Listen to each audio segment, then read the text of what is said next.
Bonjour, je suis Valérie. J'ai été invitée par l'équipe de la médiathèque L'Astrolabe de Melun pour vous présenter une série de carnets décorés, brodés à l'aide de petites perforations ou bien de papier découpé et collé.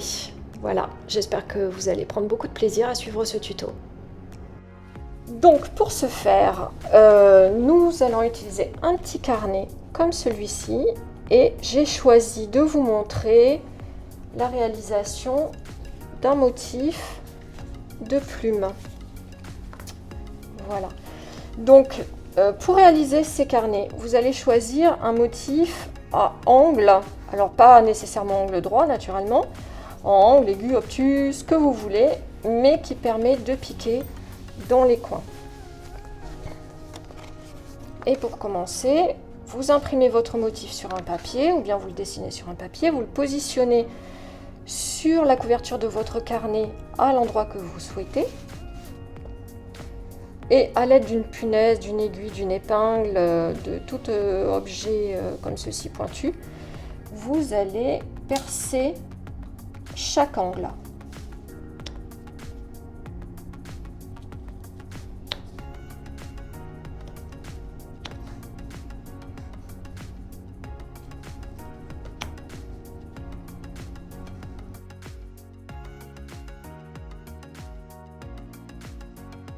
Une fois cette étape réalisée, vous retirez votre document et vous prenez du fil et une aiguille. Alors ici j'ai pris du fil à tricoter, à crocheter, un fil qui est utilisable en 2,5 et j'ai pris une aiguille à tapisserie, donc à bourron. Mais rien ne vous empêche de prendre un fil mouliné, c'est-à-dire un fil spécifique à la broderie, ou encore même du fil à coudre. C'est à vous de voir en fonction de ce que vous avez chez vous. Il est parfois inutile de racheter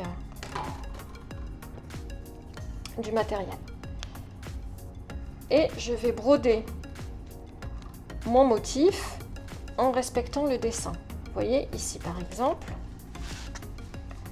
vous avez un grand triangle mais qui n'apparaît plus ici.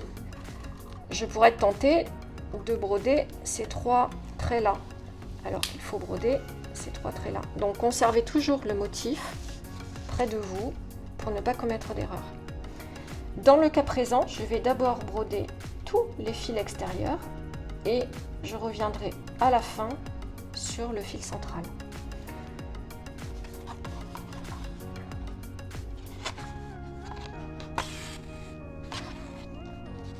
Je ne fais pas de nœud au bout, ce n'est pas nécessaire puisque une fois que j'aurai terminé, je ferai un nœud à l'intérieur avec le fil de départ et le fil d'arrivée.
Alors, hop, comme vous pouvez le constater, il n'est pas nécessaire de savoir broder. Donc là, j'ai pris les fils comme ça venait, les points comme ils venaient, pour réaliser ce type de petit carnet.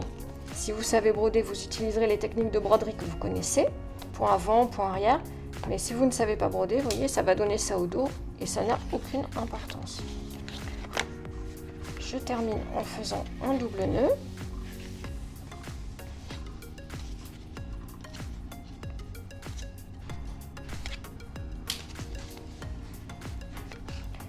Et en coupant le fil.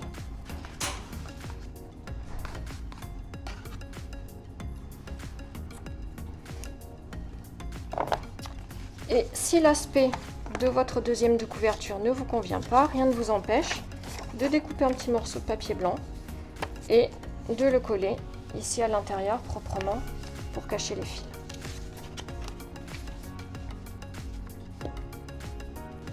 Il peut arriver quand vous brodez qu'un petit nœud se forme si votre fil est un peu long. Dans ce cas, bon, vous êtes vigilante, vous défaites le dernier fil, vous défaites doucement votre nœud et vous reprenez votre travail, il n'y a aucun problème. Alors, si un motif comme celui-ci de plume ou comme celui-ci de couronne vous paraît un petit peu compliqué pour commencer, vous pouvez choisir un motif géométrique qui sera forcément très facile à la fois à dessiner pour vous sur du papier quadrillé ordinaire d'écolier et à broder. Par exemple celui-ci ou celui-ci, et qui vous permettra, qui plus est, d'avoir différentes couleurs. Alors, une autre possibilité, toujours pour décorer des couvertures de carnet, c'est de réaliser votre motif uniquement à l'aide de petites perforations comme ceci, avec une aiguille, alors cette fois-ci plus fine, pas la punaise qui va être trop grosse, mais une aiguille à coudre plus fine. L'inconvénient, c'est qu'il n'y aura pas de couleur, puisqu'il n'y aura pas de fil. L'avantage, c'est que le fil ne viendra pas gêner la fermeture du carnet. Donc j'ai choisi pour réaliser ce tuto un motif de plume, toujours, comme celui-ci. Là, c'est un motif que j'ai trouvé tout bêtement sur internet et qui est un motif réservé en général au string art. Vous savez, cette technique qui consiste à mettre des petits clous et à faire passer des ficelles comme ceci. Donc là, je récupère ce motif et je vais simplement, dans les petits trous, percer avec l'aiguille. Dans un premier temps, et ensuite dans un premier temps, percer entre les petits trous pour avoir un motif vraiment rapproché comme ceci. Là, attention, ça va être un peu long. Surtout que ça me fait mal aux doigts.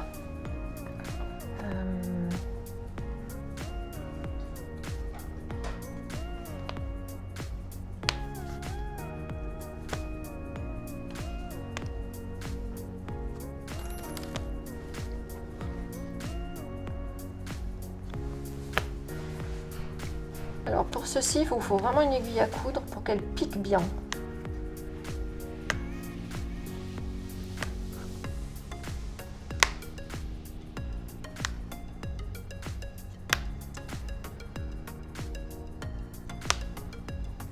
Là, je ne vais peut-être pas le réaliser en entier. C'est simplement pour vous montrer la technique.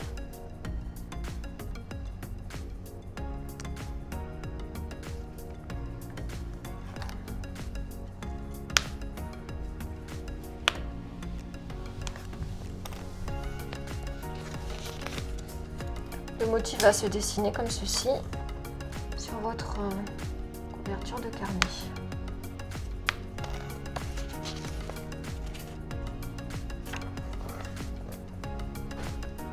Et une fois que vous avez fait tout le tour sur les petits points, vous reprenez entre les deux pour avoir un motif qui sera plus lisible.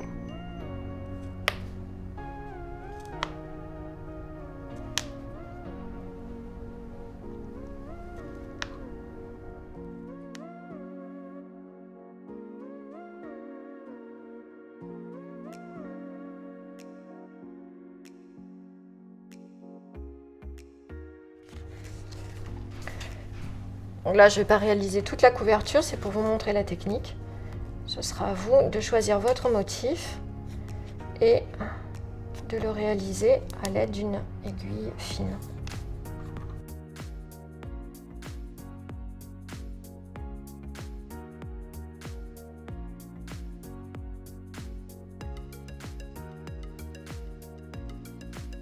Alors, troisième technique pour décorer vos couvertures de carnet, de cahier ou pour réaliser des cartes.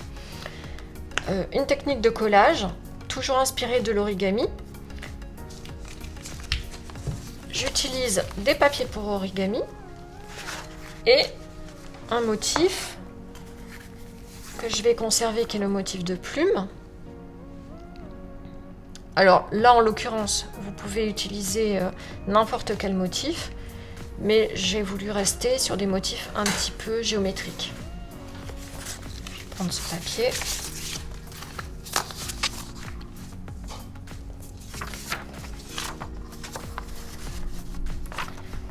C'est tout simple. Vous collez votre motif sur le papier pour origami. Et vous le découpez tout bêtement, ce qui va avoir pour conséquence de découper le papier pour origami en même temps. Vous pouvez le découper au cutter ou au ciseau. Moi j'ai choisi le cutter pour avoir des traits plus nets. Vous avez la possibilité, si vous n'avez pas de papier pour origami, de chercher des templates sur internet. On trouve des tas de motifs à imprimer sur ces feuilles à la maison, sur du papier A4.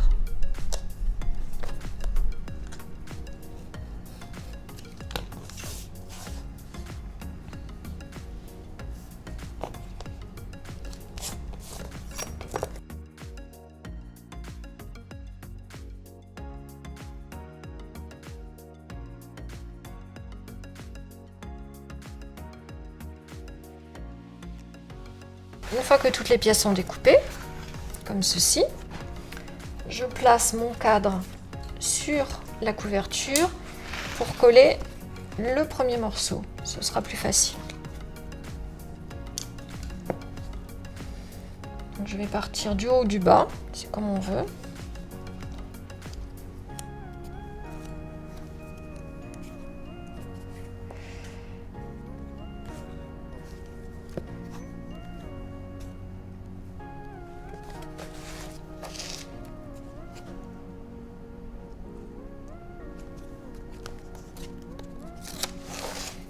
Voilà.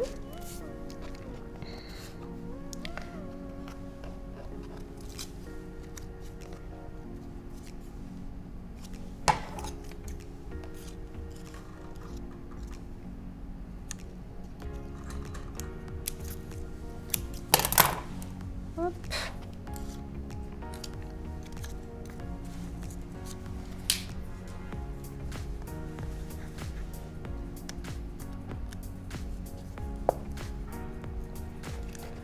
Je vais les coller en laissant un léger décalage. Hop. De façon à préserver l'aspect origami. J'ajoute la petite queue du bas de la plume, de façon à ce qu'on voit bien que c'est une plume. Une fois que vous avez réalisé votre motif, vous pouvez, si vous le souhaitez, ajouter des strass, ajouter des autocollants, ajouter un petit texte manuscrit, enfin ce que vous voulez, qui vous fera plaisir et qui pourra encore enjoliver la couverture de votre carnet. Voilà, merci de nous avoir suivis pour cet ensemble de tutos, pour ces 3 tutos. Vous pouvez vous laisser aller complètement à votre imagination, voir en fonction du matériel et des fournitures que vous pouvez avoir chez vous, jouer sur différents tableaux, la broderie, le collage, la perforation avec perforatrice fantaisie, ajouter des petits strass, réaliser des origamis, découper dans des feuilles de couleur, dans des magazines, pour agrémenter vos cahiers, pour vous, pour les offrir, etc. Merci de nous avoir suivis, et puis amusez-vous bien.